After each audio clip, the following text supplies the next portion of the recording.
Boa noite a todos. Nós somos o terceiro semestre de enfermagem e o tema da nossa apresentação é leishmaniose. Os integrantes do nosso grupo são Isabela Lisboa, Jamile Alves, Tailane Sacramento e Kênia Duarte.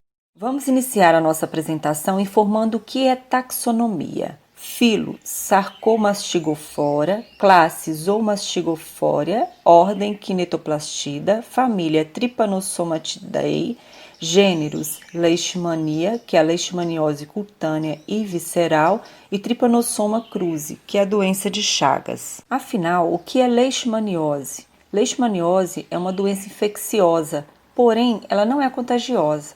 Ela é causada pelo parasita do gênero Leishmania.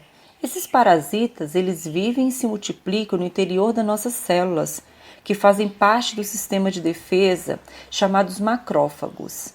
Essa é uma doença que ela tem uma evolução longa, ela pode durar alguns meses ou até ultrapassar períodos de 1 ano. Quais são os tipos da leishmaniose? Considera-se 2 tipos, leishmaniose visceral e a leishmaniose cutânea. Leishmaniose visceral, que é chamada de calazar, é um tipo de leishmaniose que afeta órgãos das vísceras, como o nosso baço, o fígado, além da nossa medula óssea.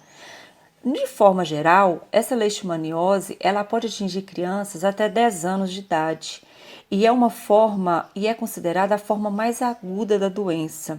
Se esses sintomas que apresentarem eles não forem tratados, essa doença ela pode evoluir e causar o óbito dos pacientes. Em relação aos sintomas da leishmaniose visceral, o indivíduo ele pode apresentar febre intermitente com semanas de duração, fraqueza, perda de apetite, emagrecimento, anemia, palidez, aumento do baço, fígado e comprometimento da medula óssea, e também problemas respiratórios e diarreia. Desse modo, o diagnóstico precoce é fundamental para evitar complicações que podem pôr em risco a vida do paciente. Além desses sinais clínicos que eu acabei de informar, existem exames laboratoriais para confirmar esse diagnóstico. Entre esses exames, destacam-se os testes sorológicos, ELISA e reação de imunofluorescência e de punção da medula óssea. Esses exames, eles detectam a presença do parasita e de anticorpos. Boa noite, me chamo Isabela Lisboa e vou falar um pouco sobre o tratamento da leishmaniose visceral. Ela causa febre e atinge algumas áreas como fígado e baço. São utilizados pelo menos 3 fármacos, a depender da indicação médica. Os antimônias pentavalentes, que são ingeridos por via endovenosa, são as drogas mais indicadas para o tratamento da leishmaniose, apesar dos efeitos colaterais adversos. Em segundo lugar, está a anfotericina B, cujo inconveniente maior é o alto preço do medicamento. Uma nova droga, a miltefosina, por via oral, tem se mostrado eficaz no tratamento dessa moléstia. A regressão dos sintomas é sinal de que a doença foi pelo menos controlada, uma vez que pode recidir até 6 meses depois de terminado seu tratamento. Agora, vamos falar um pouco sobre a profilaxia, ou recomendações que são utilizadas para que você possa não ser acometido por essa doença. Mantenha a casa limpa e o quintal livre dos criadores de inseto. O mosquito palha vive nas proximidades das residências, preferencialmente em lugares úmidos, mais escuros e com acúmulo de material orgânico. Ataca nas primeiras horas do dia ou ao entardecer. Coloque telas na sua janela e embale sempre seu lixo. Use produtos repelentes de insetos nos ambientes que favorecem o desenvolvimento de mosquito. Coloque mosquiteiros ao redor das camas e telas nas portas e janelas. Cuide bem da saúde do seu cão. Ele poderá transformar-se num reservatório doméstico do parasito, que será transmitido para pessoas próximas, outros animais, não diretamente, mas por meio da picada do mosquito vetor da doença, quando ele se alimenta do sangue infectado de um hospedeiro e inocula a leishmania em pessoas ou animais sadios que desenvolvem a doença. Leishmaniose cutânea também é chamada de ferida brava ou de leishmaniose tegumentar e causa feridas na pele que podem evoluir para feridas nas mucosas, como a boca e o nariz. As feridas causadas pela leishmaniose tegumentar são avermelhadas com bordas delimitadas. A tegumentar é uma doença infecciosa não contagiosa, transmitida por diversas espécies de protozoários do gênero Leishmania, que acometem um homem e provocam úlceras na pele e nas mucosas das vias aéreas superiores. Vamos começar o slide com uma pergunta. Quem causa? Pois bem, diferentes espécies de protozoários do gênero Leishmania que acometem a pele e mucosas. É uma zoonose. Esse micro-organismo afeta naturalmente animais não humanos. O ser humano é um hospedeiro acidental, por isso é chamado de zoonoses. Então, aí tem 2 imagens da morfologia da Leishmania.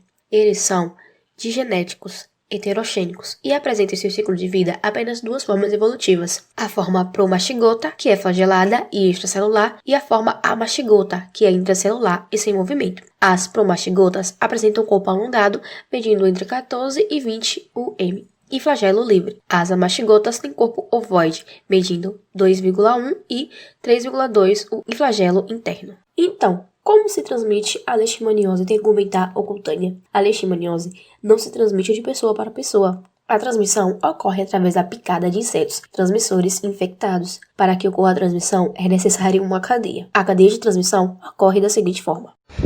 Meu nome é Jamile e, dando continuidade, a transmissão ocorre da seguinte forma: hospedeiros e reservatórios silvestres. Os reservatórios da leishmaniose são os animais que permitem a manutenção e circulação do parasita na natureza. Eles não conseguem transmitir infecção entre si, por isso precisam ser picados para passar o parasita adiante. Transmissão da leishmaniose e exemplos de reservatórios silvestres. Aqui, como na figura mostrada, temos o rato do mato, o tatu, o coara, canguru, raposa, morcego, capivara e tamanduá. Esses são alguns exemplos dos animais que servem de reservatório animais domésticos.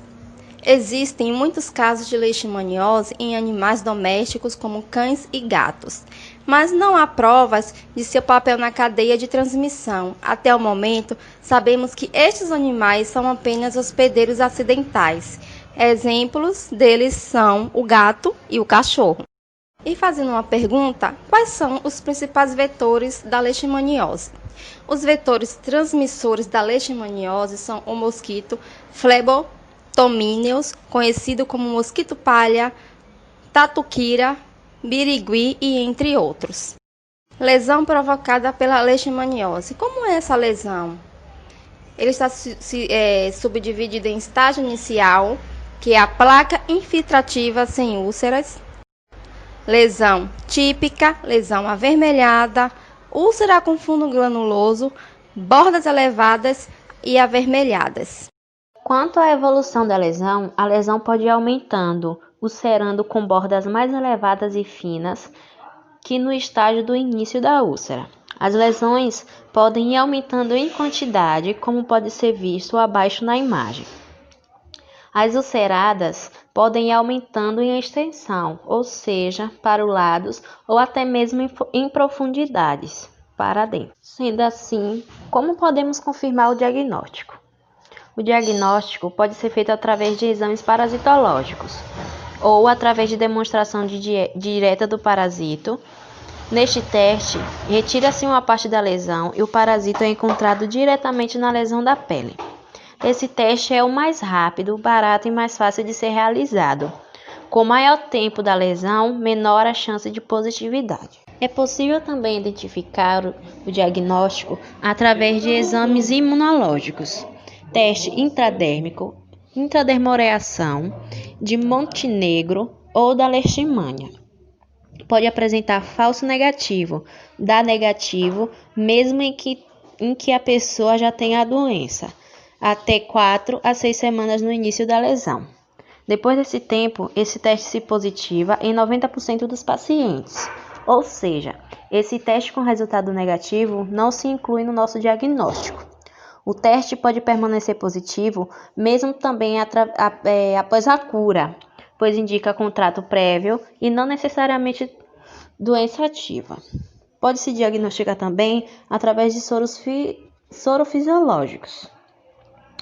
Imunofluorescência direta, limitado valor diagnóstico, vários falsos positivos. Em questão ao tratamento, existem várias opções de tratamento. Glutatime, anfotericina B, antiforicina B lipossomal, ou também peditina. O esquema, dose e tempo de tratamento é realizado de acordo com a avaliação dos seguintes fatores: tipo da apresentação, idade do paciente e doenças associadas. Em relação aos critérios de cura, temos a forma cutânea, forma mucosa e o acompanhamento médico. A forma cutânea é através da cicatrização da lesão até 3 meses após o final do tratamento. Forma mucosa é a regressão da lesão e confirmação de cura em até 6 meses após o final do tratamento. Acompanhamento médico. Do 1º ao 3º mês após o tratamento, o retorno mensal durante 3 meses consecutivos após o término do tratamento, ou até mesmo depois de 2 em 2 meses até completar 1 ano.